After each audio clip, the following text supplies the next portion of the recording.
Bonjour tout le monde, bienvenue. Salut Flavien. Salut tout le monde, salut Simon. Donc aujourd'hui, on se retrouve pour parler de 3 actions outbound que vous pouvez mettre en place pour bien préparer Q1 2024. Donc dans un contexte marché que vous devez connaître qui se durcit avec des cycles de vente de plus en plus longs. En moyenne, en B2B, on était à 2-3 mois de cycle de vente. On passe plutôt à 3-4 mois. Il y a en moyenne 1 mois et demi qui s'est rajouté par prudence économique notamment.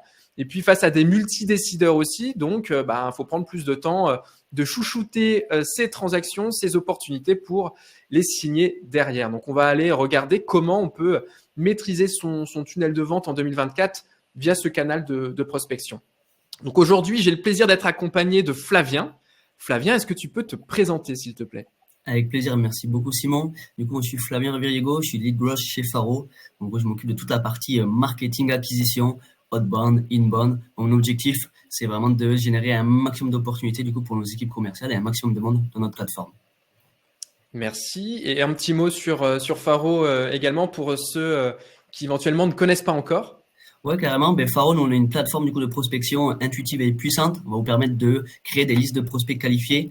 Concrètement, on va récupérer plus de 40 sources de données légales, LinkedIn, recrutement, financière. On va associer grâce à un système de data processing chaque bonne source de données à la bonne fiche d'entreprise pour vous permettre de créer des listes de prospects qualifiés, enrichir leurs coordonnées avec votre email et le numéro de téléphone de vos prospects et les pousser du coup vers votre CRM ou votre outil d'envoi en un seul clic pour faciliter tout le travail avant les campagnes d'outbound.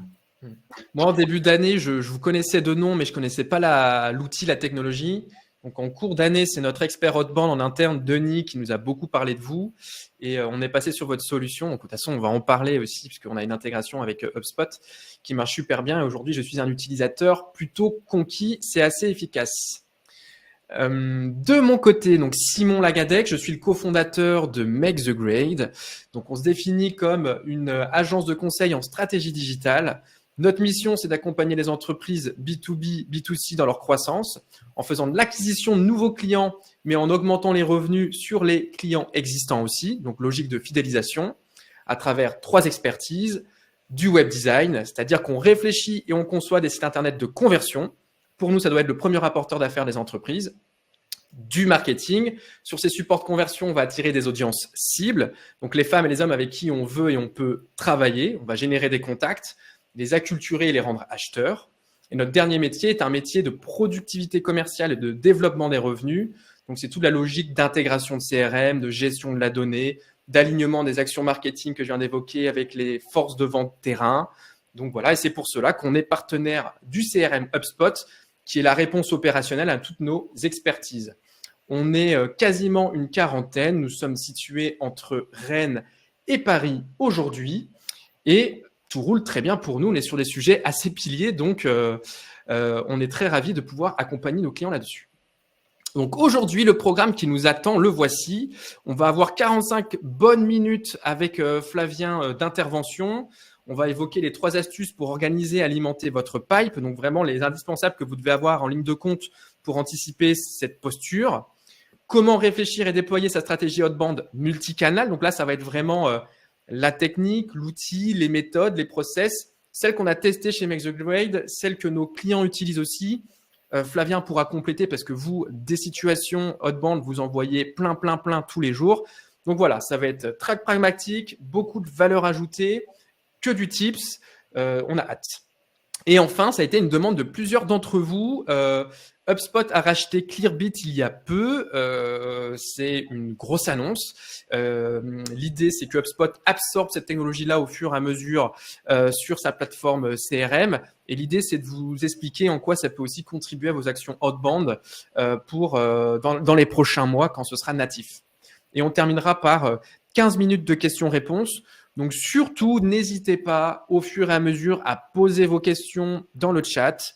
Vous devez le voir, il y a Clémence Plus, la CMO de Make the Grade, qui est à la modération. Donc, elle va centraliser vos questions et on la fera monter sur scène à la fin de l'intervention pour qu'on puisse vous répondre et échanger ensemble. C'est super important que ce soit interactif. Donc, d'ailleurs, on vous a réservé quelques petites surprises pendant la présentation pour vous donner des morceaux de process outbound faits sur étagère directement. Vous allez voir, on a été très fin là-dessus. Eh bien, écoute, Flavien, t'es chaud ? Allez, c'est parti. Eh bien, let's go. Donc, on va commencer par les 3 astuces pour organiser et alimenter son pipe. Et la première chose, c'est l'organigramme à adopter. Donc, avec Flavien, on s'est un petit peu attardé sur qui sont les personnes qui participent aujourd'hui. Vous avez renseigné vos fonctions, vous avez renseigné vos tailles d'entreprise. Et on a 2 populations. Donc, on ne va pas avoir le même organigramme en fonction de l'entreprise dans laquelle vous êtes. Donc, on va avoir une population d'entreprises qui sont plutôt du small business, donc c'est-à-dire des entreprises entre 10, 15 et 20 personnes, et une autre population d'entreprises qui est plutôt du mid-market, c'est-à-dire des entreprises avec 50, voire des centaines de collaborateurs. Donc, pour la partie small business, ce qu'on vous recommande, le premier sales, le responsable commercial, tout ce que vous voulez, ça doit être la dirigeante ou le dirigeant. Vous devez être aux manettes, ne déléguez pas tout de suite ces parties-là à quelqu'un d'autre. Par contre, vous devez être épaulé d'un binôme qui doit être un traffic manager ou un expert outbound qui va vous permettre de co-réfléchir avec vous la stratégie. On va voir de quelle manière et dans quel ordre, mais surtout de vous fournir les bonnes listes et les bonnes données. Donc, tant que vous êtes moins de 20 collaborateurs, fonctionner avec ce système de binomage-là, ce sera beaucoup plus simple.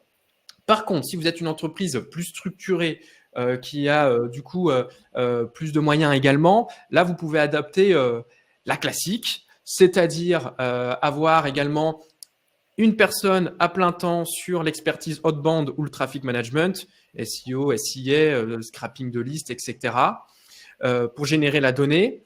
Aux côtés de personnes qui vont être les SDR, qui vont pouvoir chasser sur cette base de données-là. Le but, ça va être d'aller chercher des rendez-vous pour faire les passes décisives à des The Account exécutifs qui vont aller signer littéralement. Donc voilà, 2 dispositifs. On commence par là volontairement parce que sinon, sans la bonne organisation, vous allez être directement mal en point pour commencer. Donc Flavien, petite question là-dessus. Des modèles d'organigramme, tu en vois tous les jours. Est-ce que tu peux expliquer celui que tu vois le plus ? Oui, bien sûr. Alors, il y a vraiment 2 types de modèles d'organigramme nous, qui se détachent, que ce soit chez nos prospects ou chez nos clients. Le premier, mais comme tu l'as dit, ça va être un peu l'organigramme où les sales vont avoir un peu la main dans le cambouis, ils vont tout faire, ils vont créer des listes de prospects, envoyer des campagnes d'outbound ou des mails à la main, faire du phoning, closer ensuite et faire les rendez-vous commerciaux. Donc, la limite de ce modèle que l'on a vu, c'est que sur le moyen long terme, c'est pas trop viable parce que souvent, la segmentation, c'est la base de la prospection. Si on n'a pas des listes très segmentées, on va un peu mettre des coups d'épée dans l'eau. On va aller chasser des comptes qui sont pas spécialement intéressés par notre solution. Et un sales qui fait tout, souvent, il aime pas trop faire cette base-là, cette segmentation. Il préfère être dans le concret, être dans l'échange avec ses prospects. Donc, il y a vraiment une limite à cette organisation-là. La deuxième organisation qui existe et qui est pour nous celle que l'on préconise réellement, c'est qu'il y ait une personne qui soit attitrée à l'outbound, à créer des listes de prospects, à faire des campagnes. Et une fois qu'il y a un lead qualifié qui arrive, qui a répondu positivement à notre campagne, ça passe dans les mains des sales. C'est vraiment cette partie-là que nous, on a vu ce type d'organigramme qui fonctionne le mieux parce que la segmentation, les campagnes outbound, c'est un métier à part entière. Et un sales qui a beaucoup de temps à passer à relancer ses prospects, à faire des démos, etc., il risque de bâcler du coup cette partie-là, ou en tout cas de ne pas le faire comme il voudrait la faire, malgré qu'il soit bien outillé ou pas. Donc c'est vraiment avoir un process, du coup, d'avoir quelqu'un qui soit responsable, soit le fondateur pour les petites entreprises, ou alors un spécialiste traffic manager ou un spécialiste outbound qui s'occupe de créer des listes. Ouais, à ce stade, pour te compléter, il y a vraiment 2 pièges à éviter. Si vous êtes une structure, voilà, encore une fois, jusqu'à 30 collaborateurs, si vous êtes la dirigeante ou le dirigeant, ne quittez pas trop vite la casquette commerciale. Vous êtes le meilleur atout de votre entreprise. Vous incarnez ces solutions. Vous avez la connaissance. On a rapidement envie de se dégager du temps et de déléguer ces sujets-là. C'est à vos risques et périls. Et puis, pour les entreprises plus structurées, vous avez donc des account exécutives, les AE, qui vont être aux signatures d'affaires. Là, le risque, c'est quoi? C'est de leur dire, vous devez signer des affaires, mais vous devez aussi beaucoup chasser. Et là, ça peut être très énergivore et c'est risque de churn imminent, c'est-à-dire que les talents peuvent vous quitter pour ça. Donc, c'est pour ça qu'il faut bien répartir les actions et c'est pour ça que c'est bien d'avoir un Sales Development Representative, SDR, qui va être le chasseur. Donc, première chose, organigramme type. Une fois que ça c'est au clair, si vous êtes une entreprise qui s'apprête à lancer des actions outbound pour l'année prochaine, voici le mot-clé que vous devez absolument retenir. La conduite du changement. Donc ça, on l'a bien vécu chez Make the Grade pour le coup, mais c'est comme pour tout changement profond dans les entreprises. On en parle beaucoup aussi pour nos projets d'intégration CRM. Il faut accompagner les équipes. C'est humain d'être réfractaire à différents niveaux face au changement parce que ça nous demande d'élargir ou de sortir notre zone de confort. Donc, c'est un peu contre-intuitif. Ce qu'il faut retenir, c'est que les échecs sont rarement liés au choix d'une technologie ou d'un manque de motivation, mais c'est plutôt lié à un manque de gestion de projet dans ce changement-là. Donc, ce qu'on vous invite à cocher avant de lancer vos actions outbound pour 2024, c'est de remplir ces 4 conditions-là. 1, il faut instaurer la confiance et l'adhésion du point de vue de vos équipes. Expliquer en toute transparence pourquoi vous devez réaliser ces campagnes outbound et de prospection sortante, donner des chiffres, d'où vous partez, qu'est-ce que vous voulez atteindre, expliquer les risques marchés potentiels et faites preuve de transparence pour faire adhérer. Ensuite, impliquer une équipe de soutien dédiée au changement en interne. C'est pas forcément au responsable commercial ou aux dirigeants à dirigeantes de systématiquement être uniquement le seul porte-fort de ce changement-là. Vous avez plutôt intérêt à nommer dans vos équipes, que ce soit des managers intermédiaires ou des utilisateurs finaux qui sont des champions, des championnes et qui sont motivés, et créer une équipe et donner des leads, déléguer ce projet de lancement de la campagne outbound. Ça va être beaucoup plus fort, il va y avoir beaucoup plus de personnes concernées et vous allez limiter les risques d'inadhésion ou de phénomène de carpe derrière. Et adopter une communication efficace. Plusieurs manières de faire. Ce qui marche bien, c'est cette fameuse équipe de soutien, créer des rituels avec eux pour qu'elle communique sur les avancées à toute l'entreprise. En asynchrone avec des messages sur votre messagerie interne, Slack, Discord, etc. Mais aussi en documentant un point mensuel, par exemple, pour expliquer les innovations, qu'est-ce qui marche pas, les bonnes cibles, etc.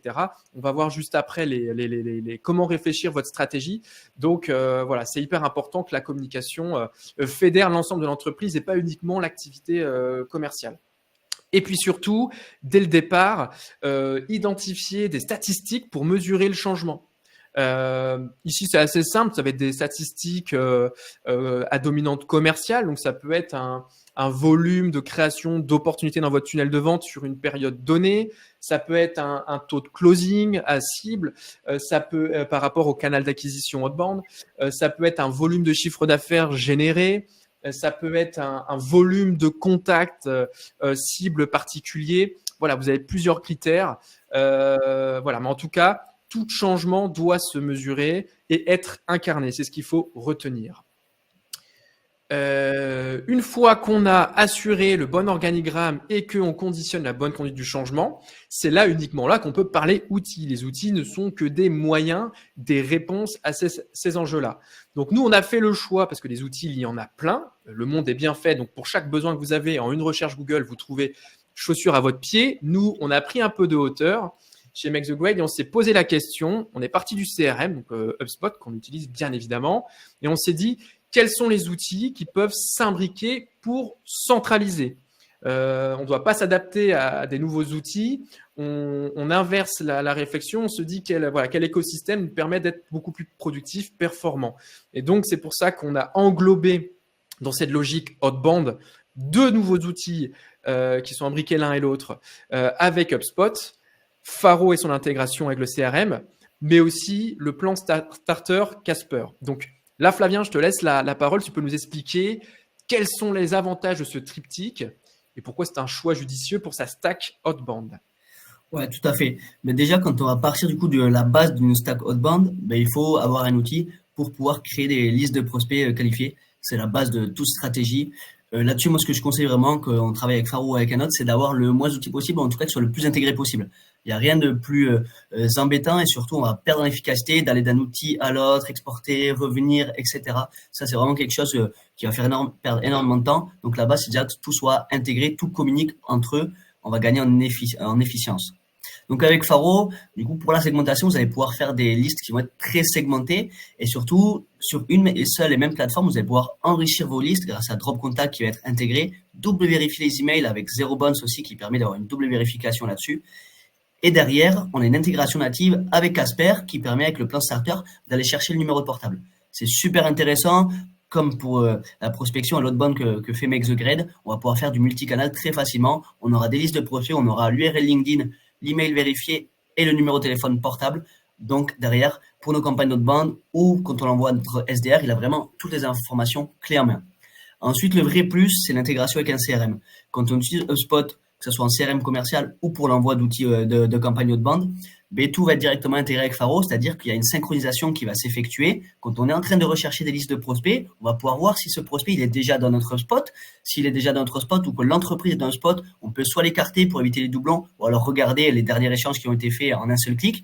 On va pouvoir aussi choisir toutes les informations que l'on veut mapper, que l'on veut pousser dans le spot. En un seul clic, une fois que l'on a fait une liste de prospects, je peux les envoyer dans le spot et choisir si je veux savoir la croissance, si je veux savoir le nombre de recrutements qu'ils ont actuellement, s'il y a des technologies que je veux pousser pour avoir le maximum d'informations et des variables ensuite que je vais pouvoir utiliser dans mes campagnes outbound. Donc, c'est vraiment assez complémentaire. On aura un outil pour faire des listes de prospection très segmentées qui va nous permettre d'enrichir, un autre qui va nous permettre d'avoir le numéro de portable pour vraiment faire du multicanal. Et ensuite, notre CRM est directement intégré à cet outil qui crée des listes de prospects pour savoir est-ce que ce prospect-là, j'ai déjà contacté, si oui, quand, est-ce que je peux l'écarter pour éviter les doublons, etc. Ouais. Et donc du coup, je vois Lorraine, je prends la question au plein vol. Je contredis un peu ce que j'ai dit au début, mais c'est pour faire le lien. Votre avis sur l'intégration Drop Contact? Alors justement, Flavien, tu vas pouvoir compléter ça parce que Faro, dans son abonnement, internalise le Drop Contact. C'est-à-dire qu'au moment où vous allez interroger, on vous montrera tout à l'heure le scrapping, ça va vérifier la donnée via Drop Contact directement dans Faro. Donc, pas besoin de l'avoir avec un HubSpot à côté, etc. C'est compris dedans. Et Casper fait la même chose pour le numéro de téléphone. Et c'est assez sympa pour les commerciaux derrière. C'est-à-dire que l'usage de ces outils-là, par exemple, chez nous, chez Make the Grade, c'est Denis, notre expert outbound qui nous génère les listes et il prémâche les travails pour nos The Account Executives, nos commerciaux. Ils doivent pas s'interroger sur est-ce que c'est le bon mail, est-ce que je vais tomber en spam, est-ce que c'est le bon numéro de téléphone ou je vais être sur du perso. Tout ça, c'est déjà directement fourni parce que c'est natif avec ce triptyque-là. C'est tout bon, Flavien? Ouais, franchement, j'aurais pas dit mieux. Après, il y a toujours, bien entendu, sur les différents enrichissements d'emails, des débats. Nous, ça fait longtemps qu'on travaille avec Drop Contact. Il y a entre 60 et 70% du coup de taux d'enrichissement, ce qui est très bon sur le marché. Puis, on a toujours pris le choix être sûr de la qualité des mails. Comme tu as dit, Simon, quand on trouve un email, on préfère qu'il soit bon plutôt que d'aller chercher un peu de tout et n'importe quoi. Alors, donc maintenant que l'organigramme c'est bon, la conduite du changement et l'humain c'est bon et que le choix de la sélection technologique est OK, c'est là on va pouvoir parler stratégie. Donc, on va pas se lancer du jour au lendemain en envoyant des mails à droite et à gauche. On va d'abord se poser et réfléchir à comment on va attaquer son marché, tout simplement. Et la première chose, c'est de s'intéresser aux personnes morales cibles que vous souhaitez cibler. Donc là, on va pas réinventer la roue. On va s'inspirer de l'approche ABM pour Account Based Marketing, donc la stratégie des comptes cibles et des comptes clés. Donc, on va fonctionner en identifiant les entreprises types avec qui on peut fonctionner. On va les catégoriser en 3 parties. Les tiers 1, ceux qui vont répondre à 100% de vos critères et qui sont des super fits pour vos entreprises. C'est là où vous allez délivrer le mieux et vous allez marger le plus. Les tiers 2, c'est-à-dire c'est des entreprises que vous pouvez délivrer, mais parce qu'elles ont un petit peu moins de critères ou d'autres spécificités, elles seront moins prioritaires. Et les tiers 3, c'est-à-dire c'est tout le reste du marché que vous pouvez délivrer, mais vous margez un petit peu moins. Et donc, finalement, c'est pas la priorité. Ce qu'il faut vous dire, c'est que un tiers 1, l'approche devra être hyper personnalisée. En général, on est sur des gros paniers moyens et des cycles de vente très, très longs et multidécisionnels. Les tiers 2, on va se permettre de pouvoir automatiser un petit peu plus, et les tiers 3, on va pouvoir automatiser totalement. Donc, on appelle ça des touchless, c'est-à-dire, c'est par exemple pour les logiciels SaaS qui ont des petits abonnements starter, on va pas investir des efforts humains et commerciaux dantesques pour aller les prospecter. Donc, on va faire des canaux de prospection qui vont être 100% automatisés. Donc, ce qui va nous intéresser ici, c'est d'identifier au moins vos tiers 1 et vos tiers 2. Et donc, vous avez ici une liste de questions à vous poser pour identifier vos verticales cibles et la manière de les adresser. Donc, quels sont les secteurs d'activité à cibler en priorité? Par exemple, chez Make the Grade, on s'intéresse, et on est très bon là-dedans, sur les logiciels SaaS, sur l'éducation et sur le secteur RH. Combien de collaborateurs vous visez? Nous, ça va être par exemple du mid-market, 50 collaborateurs et plus. Donc, on va pas s'adresser par exemple à des startups qui sont en phase de lancement, très early. C'est pas notre cœur d'activité. Nous, on est là vraiment pour accélérer les business models déjà existants. Où est localisée l'entreprise? Donc, forcément, est-ce que vous localisez sur une zone spécifique?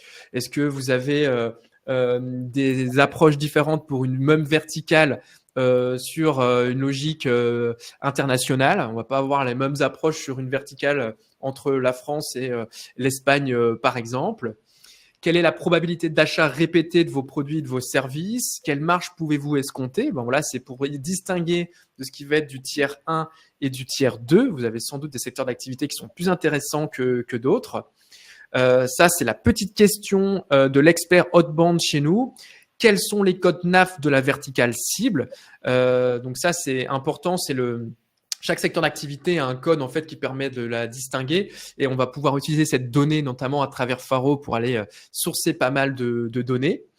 Et vous allez également essayer d'identifier les signaux d'affaires, donc des signaux d'affaires qui sont intéressants pour vous. Si une entreprise, par exemple, est en phase de recrutement parce qu'elle lance une nouvelle business unit ou parce que elle recrute assez fortement sur une verticale métier spécifique et propre à elle, ça veut dire qu'il y a des perspectives d'évolution, de développement du chiffre d'affaires et que vous avez tout intérêt à les prospecter.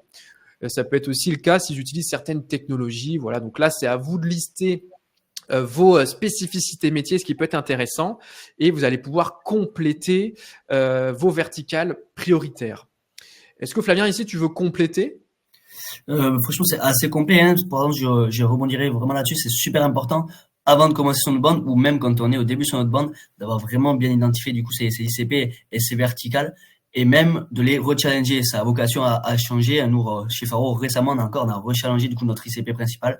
Mais ça peut évoluer dans le temps avec les évolutions de nos produits, avec les pivots, les évolutions de votre marché. Si vous voyez que l'ICP que vous pensez qu'il est vraiment bon et que vous n'avez pas les résultats escomptés, n'hésitez pas à challenger vraiment ces ICP-là et ces personas dans vos campagnes. Ouais.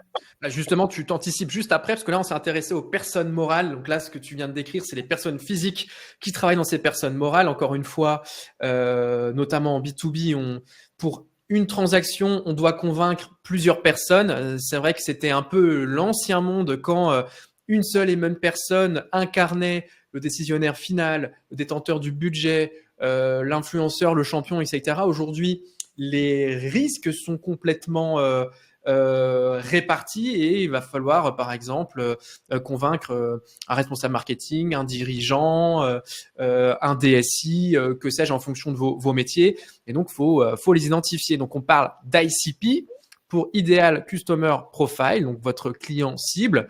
On pourrait utiliser le terme de persona aussi, hein, c'est presque comme un synonyme, si ce n'est que l'ICP est sans doute un petit peu plus chirurgical dans son approche.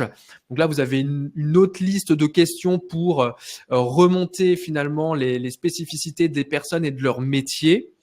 Et ce qui est important ici, c'est de distinguer dans l'organigramme cible qui occupe quoi. Donc, est-ce que il y a une logique de politique interne? On peut parler de l'éternelle guéguerre entre les équipes marketing et commerciales.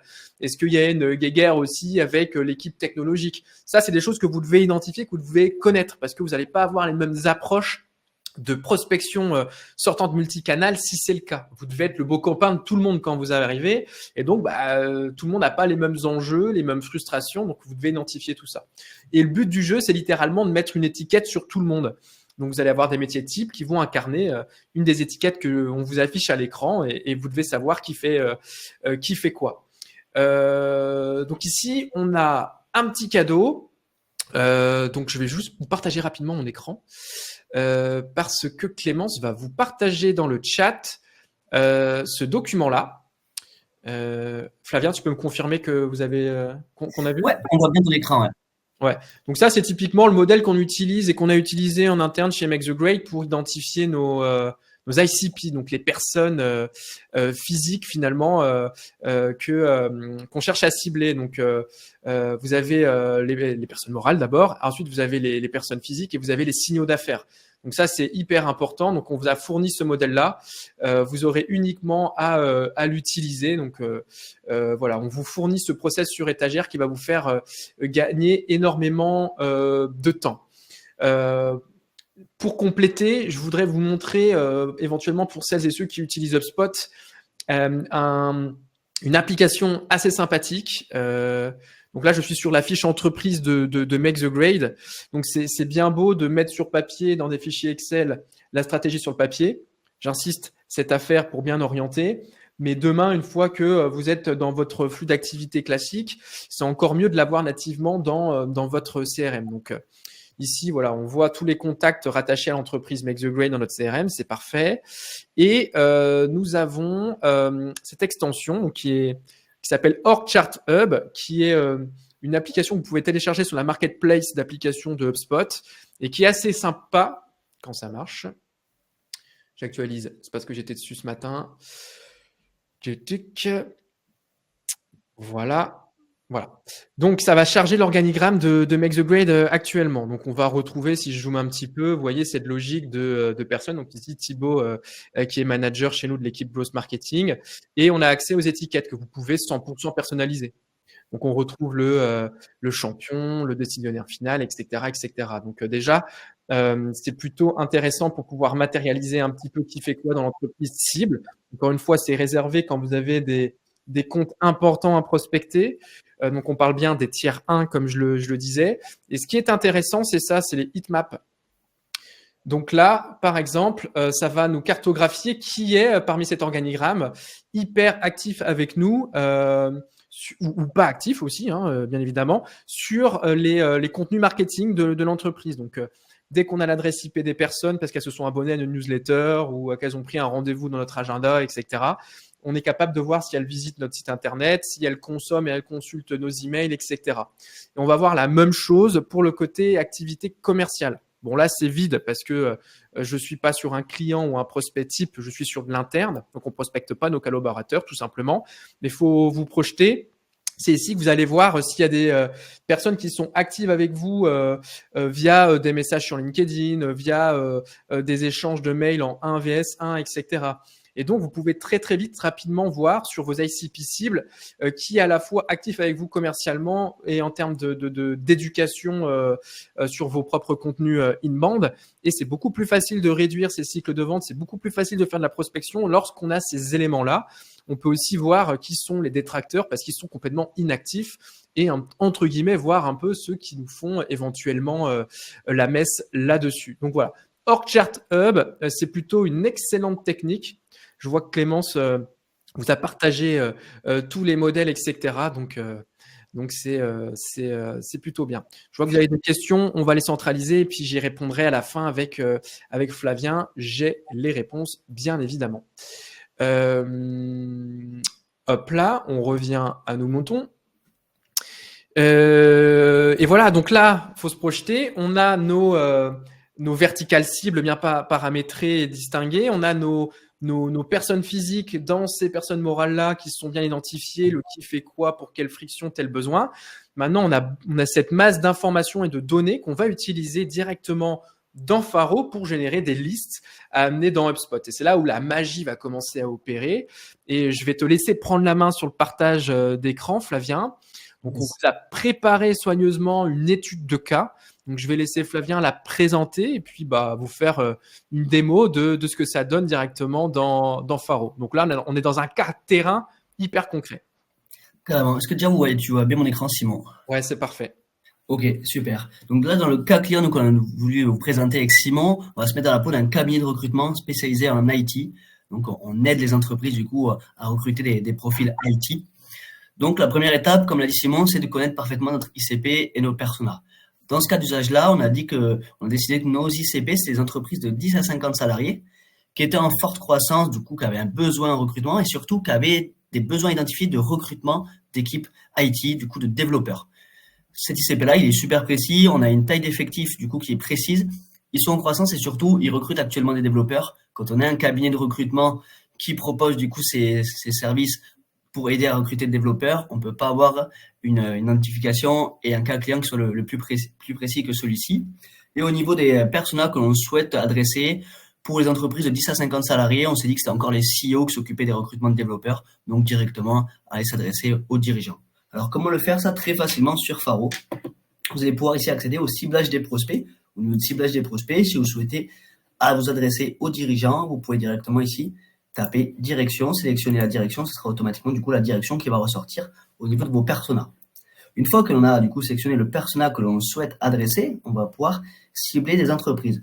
Là, on n'a pas donné de secteur d'activité spécifique, c'était vraiment des signaux d'affaires, des filtres plus poussés. Donc, on va pouvoir sélectionner les entreprises qui sont en forte croissance. Il faut savoir que là-dessus, sur Faro, on va regarder pas mal de différentes internes pour savoir si l'entreprise est en croissance ou en forte croissance. On va regarder si l'organigramme il a évolué ces dernières années, s'il y a des recrutements en cours, s'il y a eu une levée de fonds, une augmentation de capital, les chiffres d'affaires ont évolué. Plus de 20% de croissance, on considère que c'est en forte croissance. De 0 à 20%, on considère qu'une entreprise est en croissance. Une fois du coup qu'on a ciblé une entreprise en croissance, on va aller vraiment dans l'interne qui nous intéresse dans le cadre d'un cabinet de recrutement. Si jamais du coup une entreprise qui va être en recrutement, on va sélectionner du coup le type de poste qu'elle recrute, collaborateur, on va sélectionner le département IT et là, développeur informatique. Je rajoute une condition et j'ai sélectionné des entreprises qui sont en forte croissance et qui recrutent actuellement un développeur informatique. Il faut savoir que pour ces informations-là, sur Faro, nous avons toutes les données des sites de recrutement, notamment Indeed et Welcome to Jungle, qui vont permettre de connaître ça. On n'a pas de localisation précise, du coup, sur ce cas client, on a dit qu'on sélectionne les entreprises de 10 à 50 salariés. Je lance la recherche. Là, je peux voir qu'il y a 120 entreprises qui vont ressortir, du coup, qui sont dans la direction, du coup, de l'entreprise en forte croissance et qui recrutent actuellement un développeur de 10 à 50 salariés. Une fois que j'ai cette recherche-là, je vais pouvoir très rapidement regarder, du coup, la fiche de l'entreprise. J'ai le dirigeant qui va s'afficher, c'est celui que j'ai sélectionné. Au niveau de la fiche d'entreprise, j'aurai plusieurs informations. Je peux accéder, du coup, à l'organigramme de l'entreprise qui est passé par département et niveau de responsabilité. Et je peux aussi directement accéder aux recrutements qui sont en cours, regarder les recrutements qu'ils ont actuellement. Là, on peut voir qu'ils recrutent plusieurs développeurs. Et si je veux plus d'informations, je peux directement aller sur la fiche de poste, ce qui peut m'intéresser. Une fois donc que j'ai cette liste de prospects-là, je vais tout simplement les sélectionner et ensuite enrichir. Je vais chercher les emails et ajouter les prospects à une liste. Je crée ma liste. Je valide. Et là, il y a l'enrichissement qui se lance automatiquement avec Drop Contact qui va être intégré. Alors, on va changer d'écran. J'ai préalablement fait enrichir la liste pour ne pas perdre 3 minutes sur l'enrichissement. Donc, voici la liste, à quoi elle va ressembler une fois qu'elle a été enrichie. Donc, on peut voir qu'on va retrouver du coup le nom, le prénom de prospect, l'adresse email. Et là, grâce à l'intégration avec Casper et HubSpot, on va pouvoir faire plusieurs choses. Déjà, ici, si je clique sur chercher le numéro de téléphone, grâce à l'intégration avec Casper, ça va automatiquement chercher le numéro de portable de mes prospects pour que derrière, je puisse l'adresser aussi via Call. Là, on peut voir que le numéro a été trouvé. Et je peux aussi surtout les ajouter à HubSpot en un seul clic. Soit ici, je peux cliquer sur mon prospect et je l'ajoute à HubSpot, ou alors je peux tous les sélectionner et les ajouter à HubSpot en un clic. Il y a aussi la possibilité, comme je vous le disais, quand on est dans une recherche, de pouvoir écarter aussi nos prospects qui sont dans HubSpot grâce aux intégrations. Je peux écarter les prospects dans HubSpot en un seul clic, regarder ceux qui sont déjà HubSpot, etc. Ouais, c'est vraiment propre. Donc ça, typiquement, c'est ce qu'on utilise depuis le milieu d'année chez Make the Grade pour générer des listes directement dans HubSpot et c'est carrément puissant. J'insiste bien, il y a toujours les informations contextuelles à prendre en ligne de compte. Je vais vous expliquer pourquoi. J'ai un exemple. Les outils, c'est une chose, on va pouvoir générer beaucoup de listes, etc. Mais n'hésitez pas à, encore une fois, vous créer des rituels en interne pour vérifier que les données sont les bonnes. Donc, votre expert outbound doit voir au moins une fois par semaine les commerciaux qui ont travaillé les listes avec cette posture feedback. Nous, par exemple, on a commencé à travailler la cible éducation. Ce qui nous intéresse, c'est les responsables marketing des écoles, par exemple.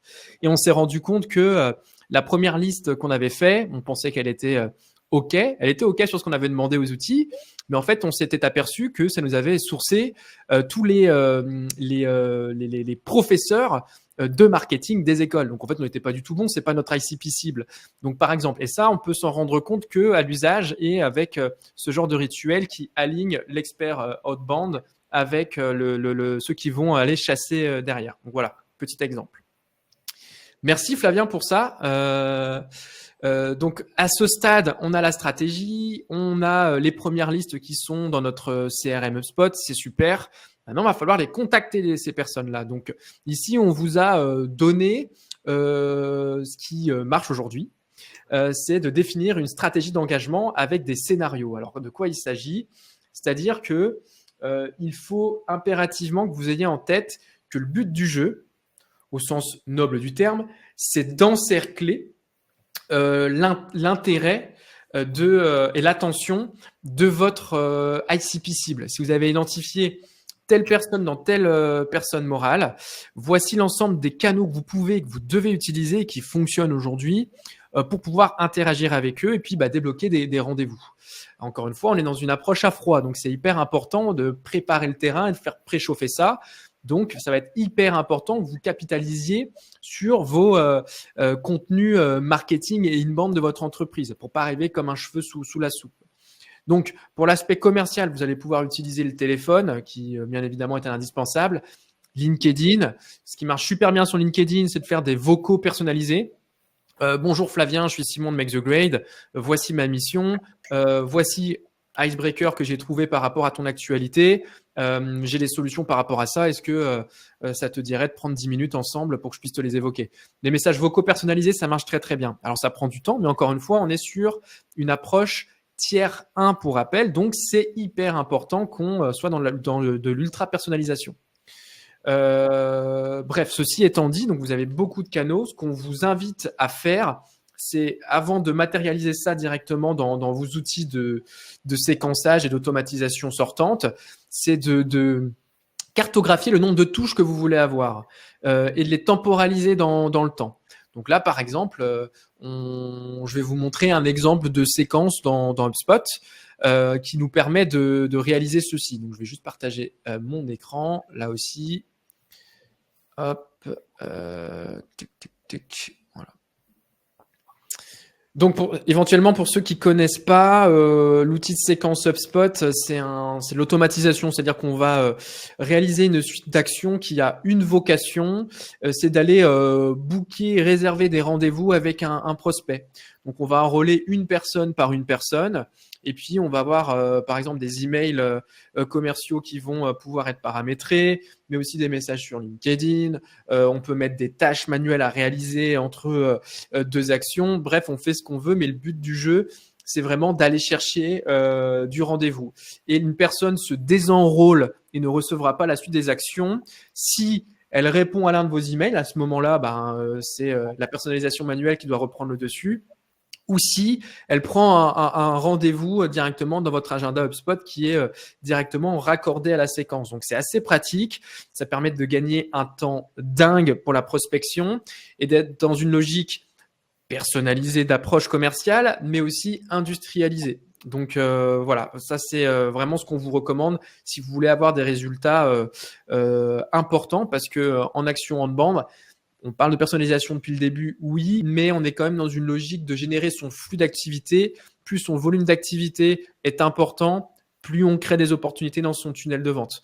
Donc, quand je dis activité, c'est appel téléphonique, partage d'email, que sais-je. Donc là, on va avoir, par exemple, un premier mail le premier jour, puis on peut avoir des tâches. Je vous montre juste à titre informatif ce que vous pouvez faire, mais on peut envoyer des emails automatisés, des tâches d'email manuelles, des tâches d'appel, des tâches in-mail pour envoyer directement sur la messagerie LinkedIn et des tâches de demande de connexion. Donc là, on retrouve bien la logique d'entourer l'intérêt du prospect. Aujourd'hui, ce qui marche notamment en B2B, c'est vraiment le mail couplé au téléphone, couplé à LinkedIn par message vocal, de relancer. Et si votre entreprise, à côté de ça, fait une newsletter mensuelle, fait des posts sur les réseaux sociaux, etc., c'est génialissime. Il y a des intérêts composés que l'on identifie parce que vous serez toujours reçu en étant connu. Au moins votre logo, la marque que vous représentez, l'entreprise et ses solutions. Et ça, c'est un avantage assez intéressant. Nous, on constate sur Make the Grade qu'on est de plus en plus identifié et connu. Donc ça, c'est top. Et si on faisait uniquement de l'outbound et qu'on n'avait pas les canaux inbound à côté en train de tourner au fil de l'eau, eh ben, on serait un petit peu plus accueilli à froid à juste titre. Donc, on vous recommande vraiment de faire les deux.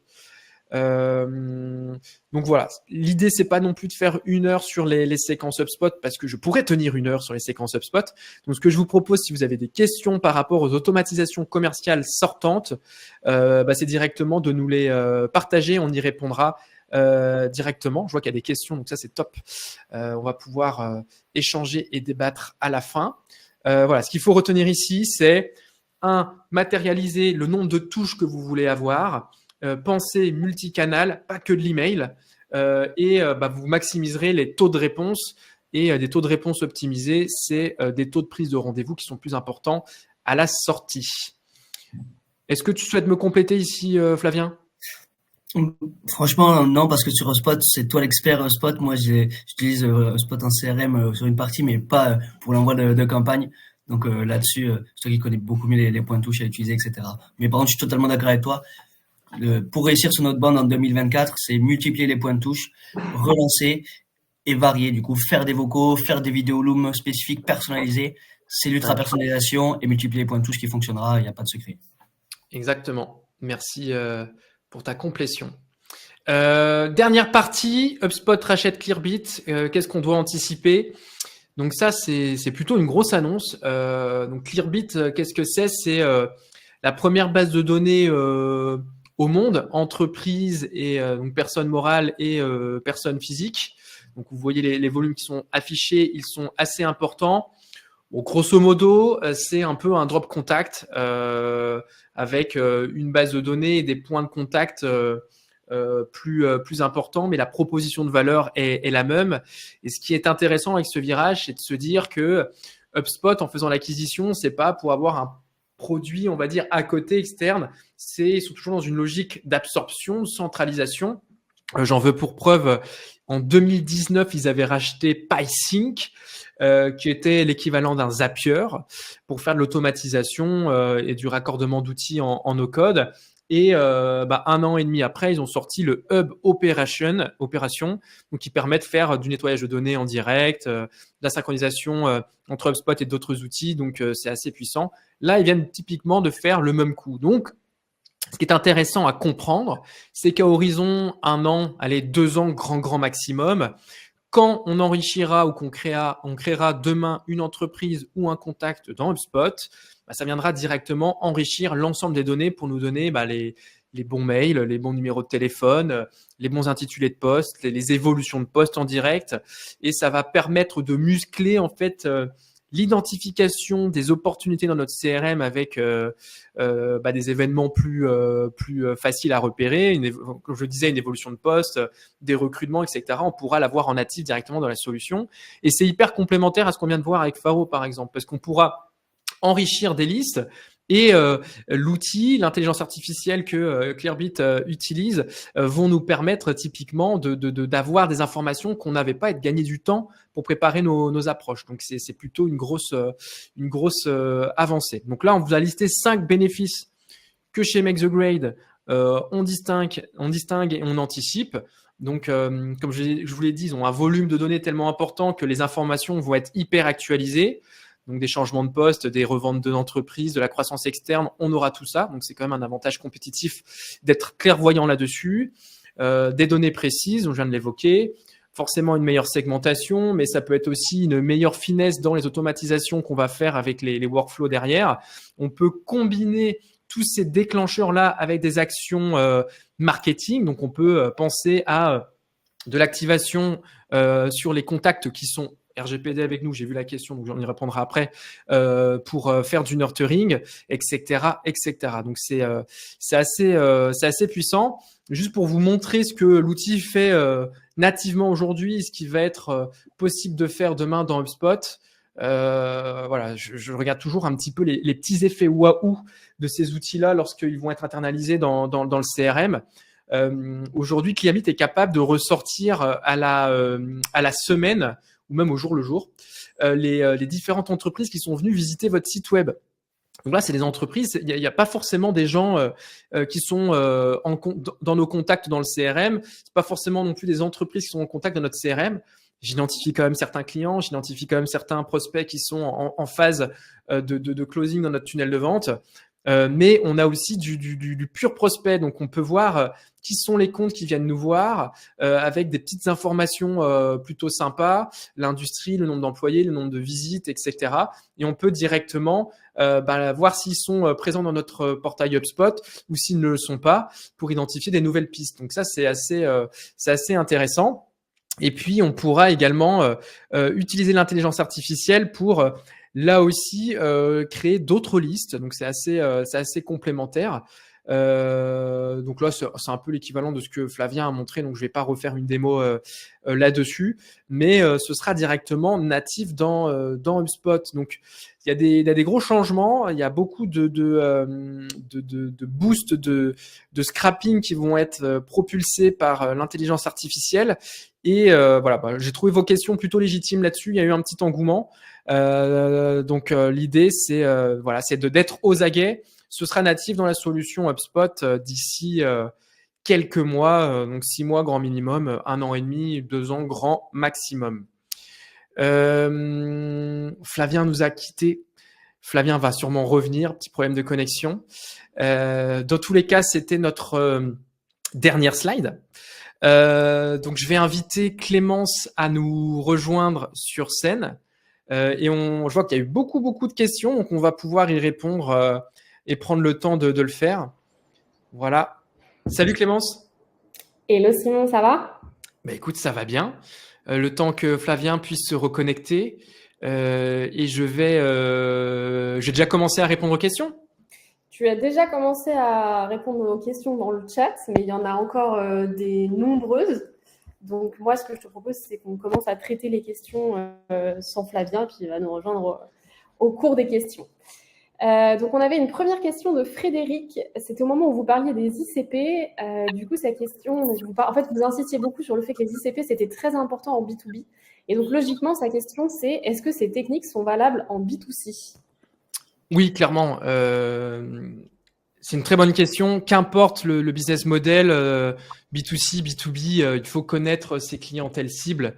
On va pas se poser les mêmes questions. On va pas voir la logique d'organigramme, mais on peut s'intéresser à tout ce qui est déclencheur cognitif, déclencheur conatif. Qu'est-ce qui active l'acte d'achat? On peut se reposer les mêmes questions. À quelle fréquence tel ICP, tranche d'âge, etc. va revenir avec de la récurrence, qui dépense le plus chez nous, etc. Ça nous donne de nombreux indicateurs. Donc, exercice à faire pour le B2C également. Ok, très bien. On a pas mal de questions sur OrgChart. Au moment où tu as montré cette petite fonctionnalité, ça s'est pas mal activé du côté des participants. Donc, on avait une première question de Mathis auquel on a répondu. Donc, la question, c'était est-ce que c'est un outil payant? On a répondu dans le chat. Donc, pour récapituler un petit peu, il y a une partie gratuite, mais c'est limité. Et après, sinon, c'est à partir de 110 € par mois, je crois. Donc, voilà, si vous voulez... Ouais, c'est ça. En gros, sur la partie gratuite, il y a 5 organigrammes en free. Et après, c'est 96 $ par mois pour en avoir 50. Voilà. Donc, c'est utile et nécessaire si vous êtes sur une logique de compte clé avec du gros panier moyen. À ce moment-là, l'investissement, il est plutôt dérisoire. Donc, pour du tiers 1, comme on le disait, c'est intéressant. Si vous êtes sur des paniers moyens faibles, etc., la question peut se poser de l'intérêt de l'utilité. En tout cas, ça reste une bonne solution pour faire gagner du temps à ces commerciaux et mapper les comptes pour des process très complexes de vente. C'est quand même hyper structurant et stratégique. Top. On avait aussi une question de Pablo, donc toujours sur OrgChart, qui demandait si tous les contacts doivent être pré-remplis sur HubSpot en amont avant de pouvoir utiliser du coup OrgChart. Oui, tout à fait. Orgchart va organiser les contacts que nous avons déjà créés dans le CRM. Donc c'est fait pour ça. Donc d'où des outils comme Faro qui vont nous permettre de vraiment alimenter des listes de contacts directement pour alimenter les personnes physiques des différentes personnes morales. Et après, on va pouvoir utiliser Orgchart pour structurer et cartographier les comptes. Donc c'est hyper synergique. Orgchart Hub a sorti il y a 2 mois et demi à peu près leur intelligence artificielle pour, quand on part de zéro, générer automatiquement un organigramme. Je l'ai testé, c'est plutôt bien foutu. Faut quand même repasser dessus, hein, c'est pas des perfects à 100% du premier coup, mais ça fait gagner un sacré temps, surtout pour des très très grands comptes avec beaucoup de business units, des logiques de groupe, d'entreprises mères, filles, etc. Super. Et donc, on avait une question de Mona, toujours sur Orgchart, qui se recoupe un peu avec la précédente, mais qui va un peu plus loin. La question, c'est est-ce que ces données viennent de celles d'HubSpot ou de Faro directement? Alors pour Orgchart, c'est ce qu'on a dans le CRM. Donc ça dépend comment on a créé les contacts. Si c'est créé manuellement, c'est sourcé par votre propre commercial. Si c'est généré suite à un salon, vous aurez fait l'acquisition des données là. Si c'est généré depuis Faro, c'est scrappé depuis directement les différentes sources que Faro utilise. Donc voilà, chaque cas est unique. Donc c'est en fonction de comment le contact a été créé. Top. On a fini pour les questions Orgchart. On passe à la suite. On avait une question de Victor Flo qui demandait c'est dangereux non de contacter. Donc, je pose vraiment la question. C'est dangereux de contacter à froid des prospects directement via le séquençage HubSpot. J'ai entendu que c'était compliqué niveau RGPD. Pourquoi privilégier HubSpot à Lemlist par exemple? Pas d'intérêt, c'est les mêmes solutions. En tout cas, c'est le même usage pour le même bénéfice. C'est juste 2 écuries différentes. Comme je le disais sur Google, pour un besoin, on fait une recherche Google et on trouve 15 000 outils qui font la même chose. L'intérêt, c'est de bien réfléchir à son écosystème d'outils pour que tout soit centralisé. J'entends par là les outils qui s'imbriquent bien les uns avec les autres, qu'on n'ait pas des doubles actions à faire ou des données disparates d'un côté et de l'autre. Centraliser du coup les femmes et les hommes, l'humain qui travaille dessus. Pour la logique RGPD, j'ai pas forcément d'informations là-dessus. On est quand même sur des actions sortantes à froid. Donc moi j'aurais tendance à dire que faut quand même bien calibrer ça. Peut-être que Flavien, vous avez des dispositifs par rapport à vos clés d'entrée par rapport à ça? Niveau RGPD? Ouais. Ouais, tout à fait. Mais nous, on est sous portant RGPD friendly. Là-dessus, c'est important du coup de respecter. On n'aura que les emails pro nominatifs, jamais par exemple d'emails personnels. Alors d'autres solutions, on peut aller chercher des emails personnels. C'est quelque chose qu'on a fait toujours le choix du coup de respecter et en utilisant des solutions comme Drop Contact par exemple. Ah, c'est coupé chez moi, c'est coupé chez vous aussi? C'est coupé, je confirme. Ok. Donc effectivement, je vais compléter Flavien parce que j'ai quelques Prospect informations. en toute sécurité. Après, sur l'autre bande, il y a toujours. Ouais, je pense qu'il y a... Vas-y Clémence pour compléter. Flavien, tu coupes un petit peu, effectivement. Donc il est interdit avec la RGPD de contacter des adresses personnelles, donc des adresses Gmail ou toute autre adresse de ce type. Par contre, il est totalement autorisé de contacter des adresses professionnelles.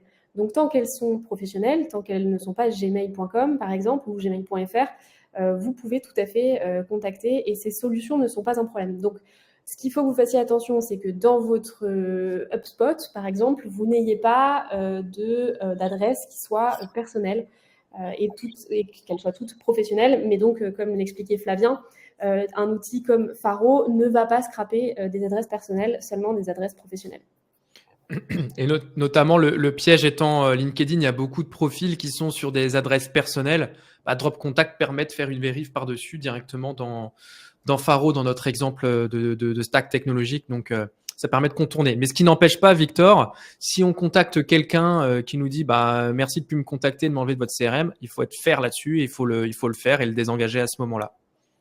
Et vous devez du coup avoir un lien de désinscription dans votre mail, normalement. Légalement, si vous êtes vraiment dans la légalité, à la fin de votre mail, vous devez avoir un lien qui permet de se désinscrire au cas où la personne veuille se désinscrire. Flavien, est-ce que tu voulais rajouter quelque chose vu qu'on t'a perdu en cours de route? Excusez-moi, la connexion a bugué, mais c'était vraiment ça sur l'autre bande. C'est si on contacte en fait un prospect qui peut avoir un besoin du coup pour notre solution, en tout cas on lui propose quelque chose qui peut lui apporter de la valeur, ben, il n'y a aucun souci à le contacter là-dessus. La loi est vraiment comme ça là-dessus. Il y a pas de souci si vous êtes RGPD et que c'est un email pronominatif. Top. Eh bien, je propose qu'on passe à la question suivante. La question suivante nous vient de Alban. Alors, Alban, excusez-moi. On a donc, pour le coup, c'est un cas là, dans ce cas-là. Donc, c'est le partage d'un use case sur une demande complexe où il y a plusieurs décisionnaires. Donc, la situation, c'est je suis en échange avec un responsable marketing d'une école, appelons-le Monsieur A. L'échange s'est bien passé. Il y a un besoin vis-à-vis de la solution.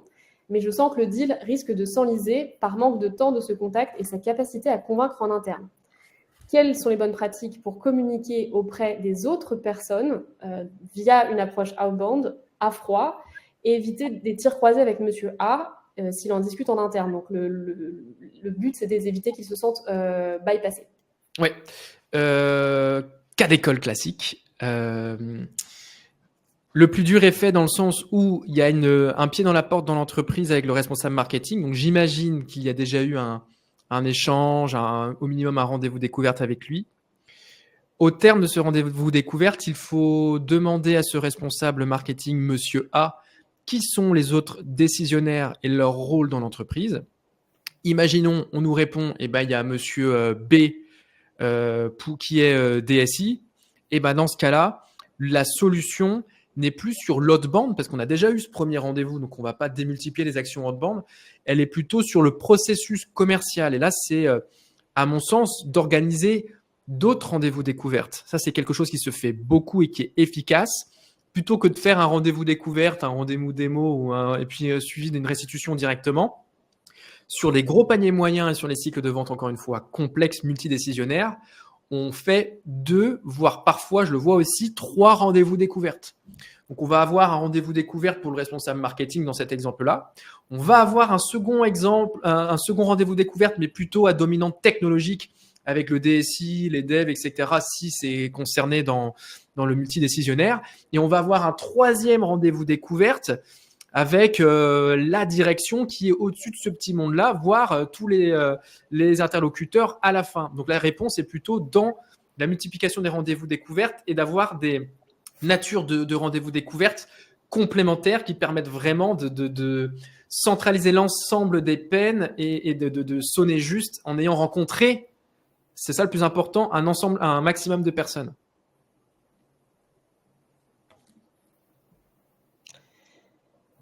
Très bien, passons à la question suivante. S'il n'y a pas de questions, j'ai vu que ça commençait à taper, mais finalement non. Ah, on va attendre 2 petites secondes. C'est en train de taper, peut-être qu'il y a un complément de question. Suspense.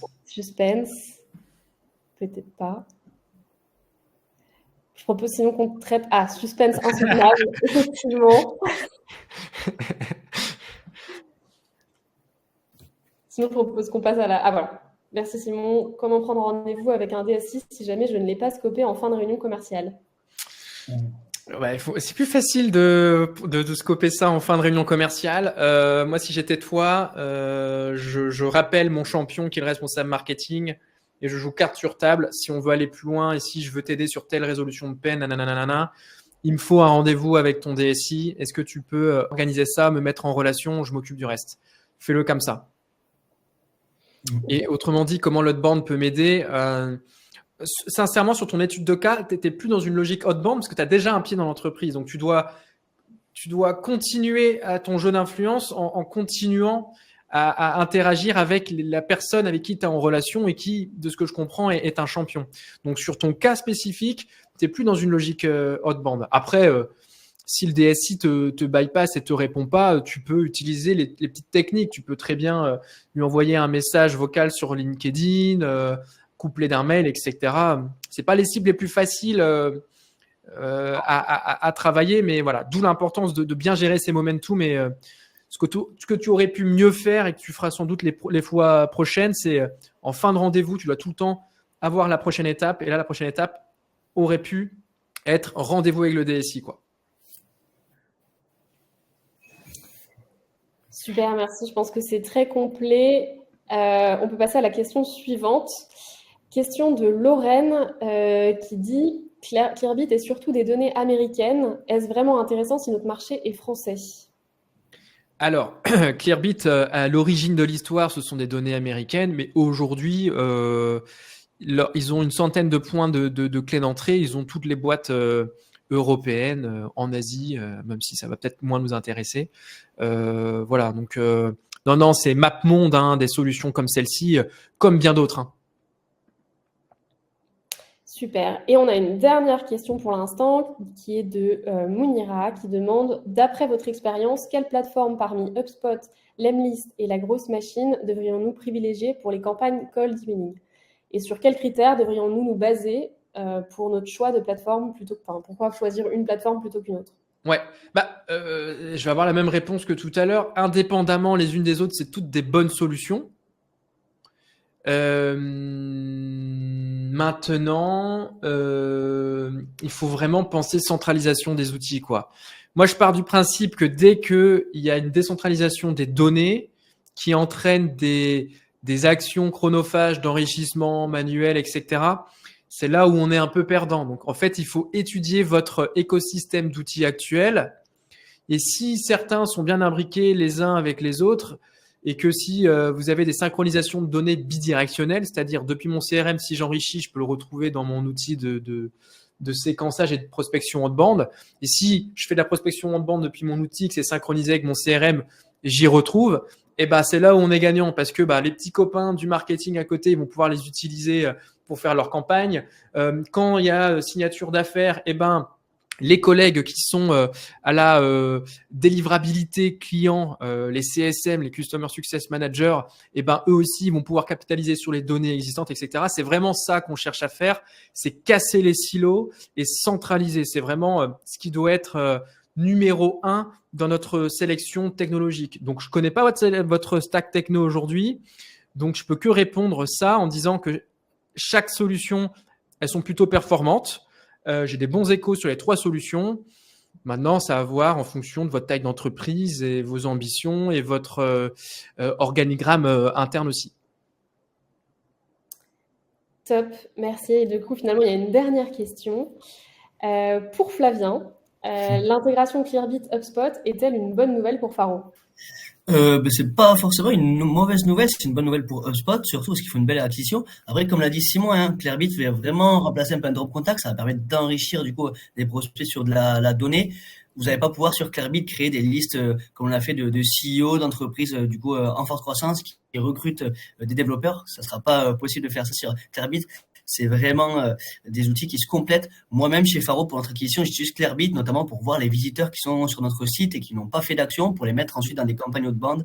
C'est hyper complémentaire. Et après, je les enrichis avec Faro. Franchement, nous, il y a aucune inquiétude là-dessus. C'est un outil qu'on utilise même en interne et qui est complémentaire à Faro. Ouais, exactement. Faut pas. Alors, je trouve la question top. C'est bien que tu la poses, Alban. Voilà, on est vraiment sur des outils qui sont complémentaires et pas doublons. À la rigueur, on peut poser la question par rapport à un drop contact demain. Si vous avez Clearbit en interne et que vous payez un abonnement en sec drop contact uniquement à côté, là, vous pourrez vous poser la question si ça a le même usage. Mais Faro ne fait pas que de l'enrichissement. Faro permet d'industrialiser ses listes et sa segmentation. Donc, il y a un besoin là-dessus et il n'est pas complété par Clearbit. Super, merci à vous deux. Il n'y a pas de nouvelles questions. Donc, je propose qu'on s'arrête là et qu'on aille tous déjeuner. Parfait. Merci Clémence, merci Flavien. C'était un plaisir, Flavien. Petit dernier mot quand même, dernier webinaire de l'année. On revient dès janvier avec des nouveaux sujets qui vont être aux petits oignons. Et puis surtout, bonne fête de fin d'année à tout le monde. C'est un petit peu tôt pour le souhaiter, mais on va y arriver vite. Prenez soin de vous, prenez du temps avec vos familles. Et on se retrouve avec une belle énergie dès janvier. Merci beaucoup Clémence et merci Simon. Et puis, bon après-midi à tous et bonne fête de fin d'année. Salut tout le monde, à bientôt. Salut.